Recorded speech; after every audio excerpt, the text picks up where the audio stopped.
kipindi ambacho kimepita, mkaweze kubarikiwa, mkaweze kuinuliwa, na mkaweze kuongezewa afya nzuri. Bila kumaliza wakati, tutasoma somo la siku ya leo ambalo litatoka kitabu cha Wafalme wa Pili, 2 Kings, mlango wa pili, mstari mdogo wa 9 hadi 13. Itasoma Luka ya Kiingereza, kisha Pastor Milimo utasoma Luka ya Kiswahili. 2 Kings chapter 2 verse 9 to 13. I'll read. There Elijah said to Elisha, "Tell me what you want me to do for you before I am taken away. Let me receive the share of your power that will make me your successor." Elisha answered, "That is a difficult request to grant." Elijah replied, "But you will receive it if you see me as I am being taken away from you. If you don't see me, you won't receive it." They kept talking as they walked on. Then suddenly a chariot of the fire pulled by horses of fire came between them, and Elijah was taken up to heaven by a wild wind. Elisha saw it and cried out to Elijah, my father, mighty defender of Israel, you are gone." And he never saw Elijah. In grief, Elisha tore his cloak in two. Then he picked up Elijah's cloak that had fallen from him and went back and stood on the bank of the Jordan. Pastor Petrus. Nitasoma Wafalme wa Pili, mlango wa pili, mstari wa 9 hadi 13. Inasema hivi: hata ikawa walipokwisha kuvuka, Elia akamwambia Elisha, "Omba kwangu lolote utakalo nikutendee kabla sijaondolewa kwako." Elisha akasema, "Na kuomba sehemu maradufu ya roho yako na iwe juu yangu." Akasema, umeomba neno ngumu, lakini ukiniona nitakapoondolewa kwako utalipata, la hukuniona hulipati. Ikawa walipokuwa wakienda lea mbele na kuongea, tazama, kukatokea gari la moto na farasi wa moto likawatenga wale wawili. Naye Elia akapanda mbinguni kwa upepo wa kisulisuli. Naye Elisha akaona akalia, baba yangu, gari la Israeli na wapanda farasi wake, asimuone tena kabisa." Akashika mabasi yake mwenyewe, akayararua vipande viwili, kisha akaliokota lile basi la Elia lililomwangukia, akarudi akasimama katika ukingo wa Yordani. Mungu abariki andiko. Twende kwa Yesu, mimi nawe njia atonya tuijue, imo juoni na mwenyewe, hapa asema njoo na furaha tutaiona, mioyo ikitakata sana.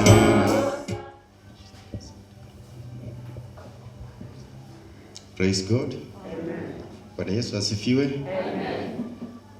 Na waletea salamu za mlinzi wa Webuye, anaitwa Mama Emily Mkwanja. Clark alisema nikija nisalimie kanisa. Praise the Lord. Amen. Leo najua watu wote pressure inaweza kuwa imepanda na wengine imeshuka. Sasa yule pressure imepanda, shukisha ikuwe sawa, na yule imeshuka, pandisha kidogo ikuwe hapo. Haleluya. Sasa geukia jirani, muulize pressure iko namna gani?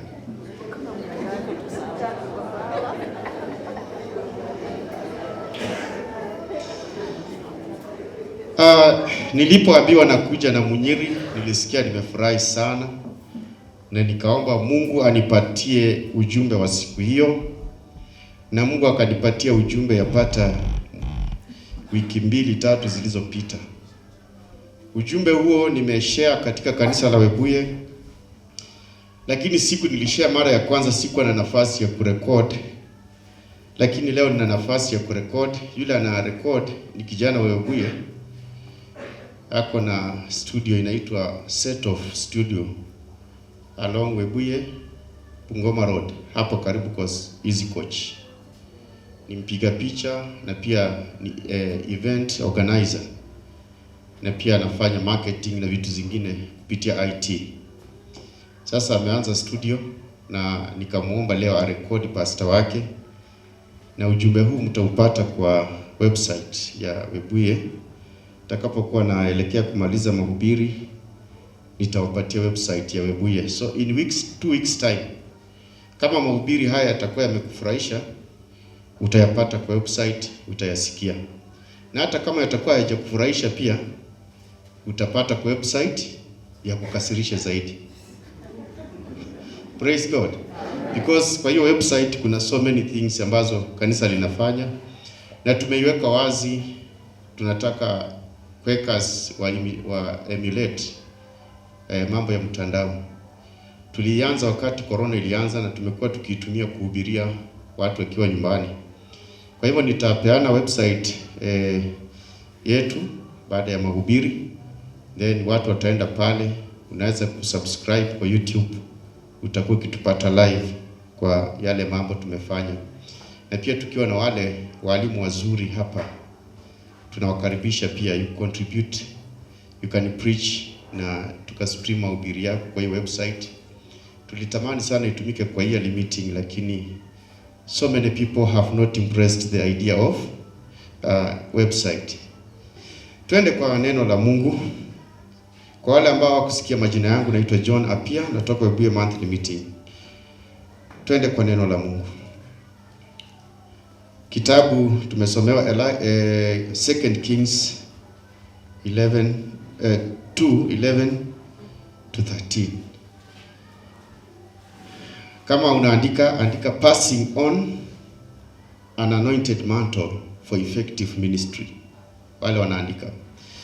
Asubuhi hii nataka nishukuru Mungu, maana kila mmoja amekuja kwa sababu ya kuabudu Mungu, na pia ajifunze kitu kigeni katika maisha yake.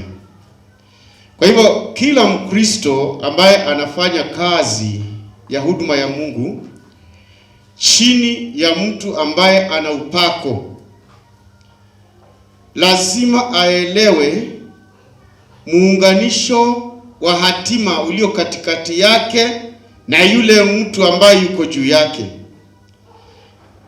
na aelewe pia siri za Mungu ambazo amepitisha kutoka mbinguni hadi kwa mtu yule ambaye yuko juu yake. That every Christian who serves under an anointed man of God must understand the connection of his destiny that lies under the secret of God, laid down in the anointed man of God who is serving under. Wakati unakaa katika kanisa, katika idara mbalimbali, kila mtu ako na senior wake. Katika jamii vile vile kila mtu kuna vile watu wanaheshimiana wakipanda.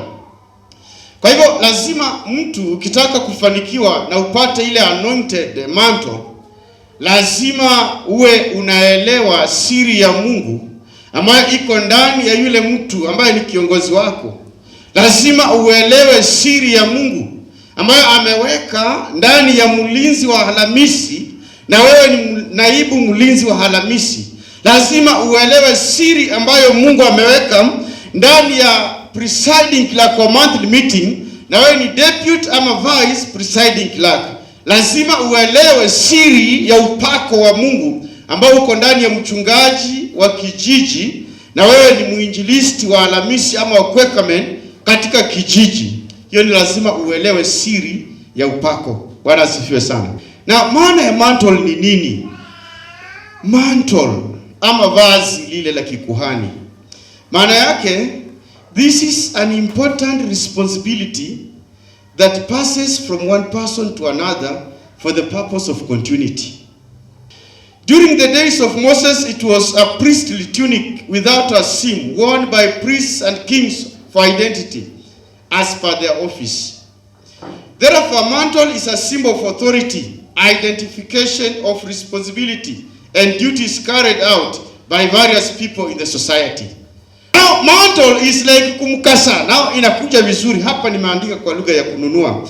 Ni kitu ambacho mtu amepewa kwa sababu ya kuongoza wengine. Na baada ya muda inaonyesha kwamba wakati wake wa ofisi ukiisha, anapeana, inaenda kwa watu wengine.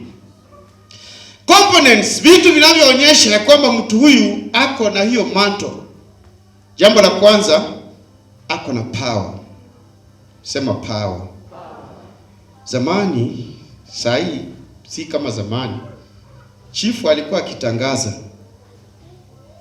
Ni kama president. Sisi tulikuwa wakati wa President Moi. President Moi ametangaza na itafanyika. Those were powers ambazo zilikuwa zinafuatana na ofisi ya chief na wengine na wakasa. Jambo la pili, anakuwa na authority. Component number 2, authority, mamlaka. Component number 3, inampa position. Anajulikana, hiyo ni nafasi yake, akikaa mahali anajulikana. Component number 4 ni respect. Mtu akitaka kujulikana ako na mantle, anakuwa na those 4 components ambazo huwa amepewa. Jambo la pili, kuna neno anointing. Sema anointing. Ambia mtu upako. Hapo ndio iko maneno. Na upako now, this is an act of being set aside for the purpose of performing a specific godly function, not only to the church but to the society as well. Hello? Sasa upako nao imetengenezwa na Mungu. Ya kwamba mtu anaweza kuwa na mantle, yes. Lakini kuna kitu kingine ambako kanatoka mbinguni. Hapo akapeanwa na mtu. Upako unapeanwa na Mungu. Na ni kwa sababu ya kufanya shughuli fulani maalum katika maisha. So wakati unasikia kwamba mtu huyu ako na anointing, I cannot anoint anybody. Hello church. Pastor. Hii yangu mimi siwezi kupea paka Mungu aseme pea. Anointing. Hallelujah.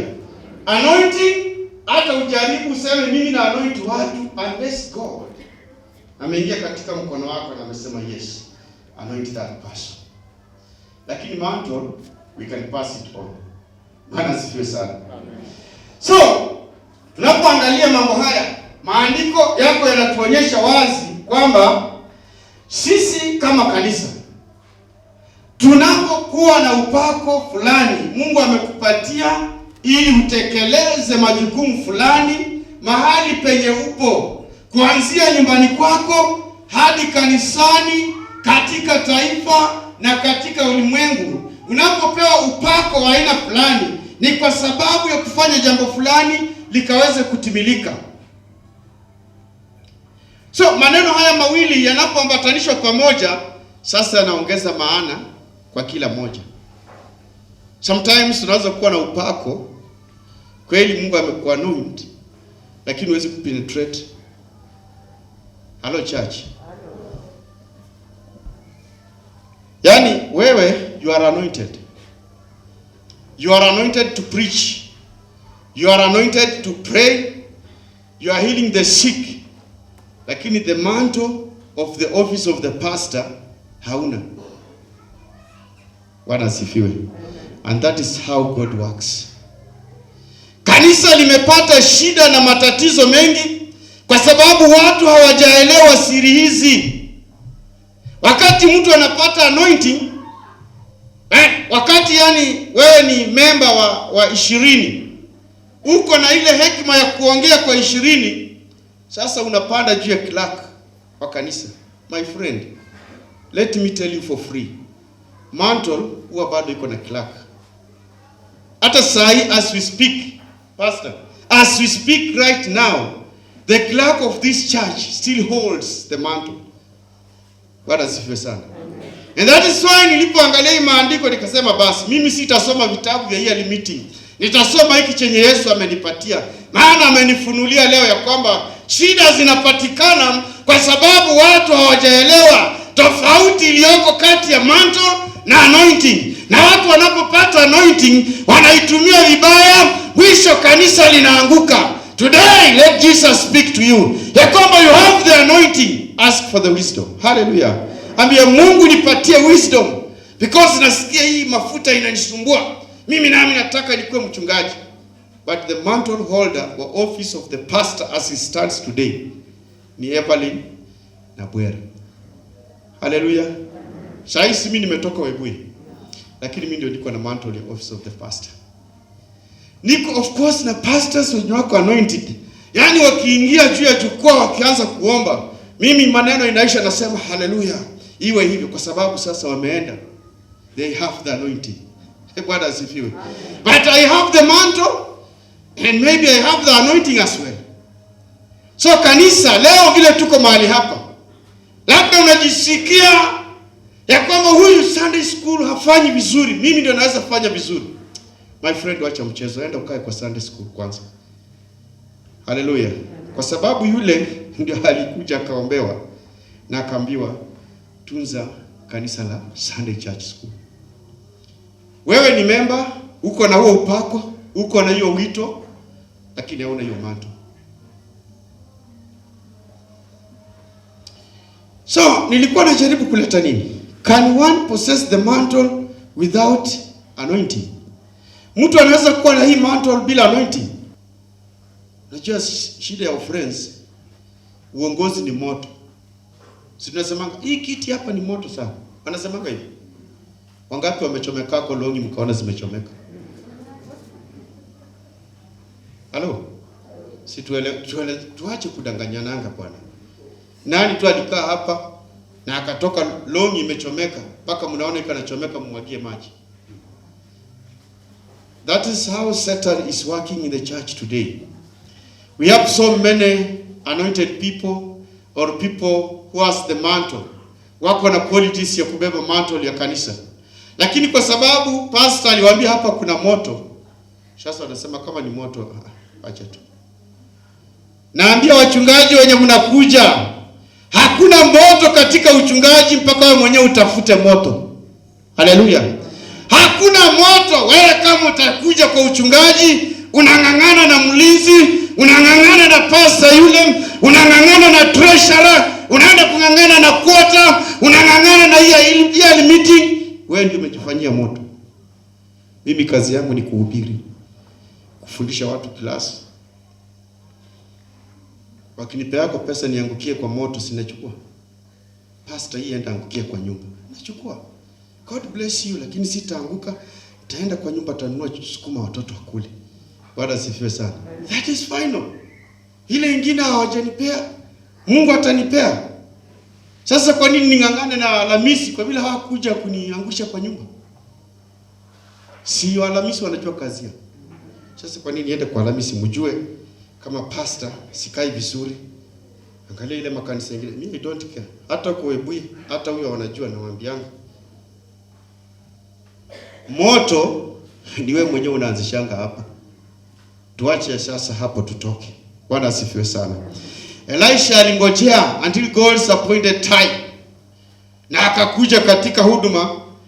Maandiko ambayo tumesoma alimwambia Elijah, nipatie sehemu 2, double portion ya ufalme ya moyo wako. Haleluya. Sasa hata mimi nasema double portion naweka 2. Lakini I don't know moyo wa Elijah ulikuwa umebeba vitu kiasi gani. Bwana asifiwe sana. Kwa sababu tunajua wako tu alikuwa na uwezo wa kusimamisha anga kwa miaka 3 mvua isinyeshe. Tukajua alikuwa na uwezo wa kuita mvua ikuje, na akakuwa na uwezo wa kuua watu karibu 1000 wale waabudu sanamu wale. Sasa huyu akaomba double portion of his heart.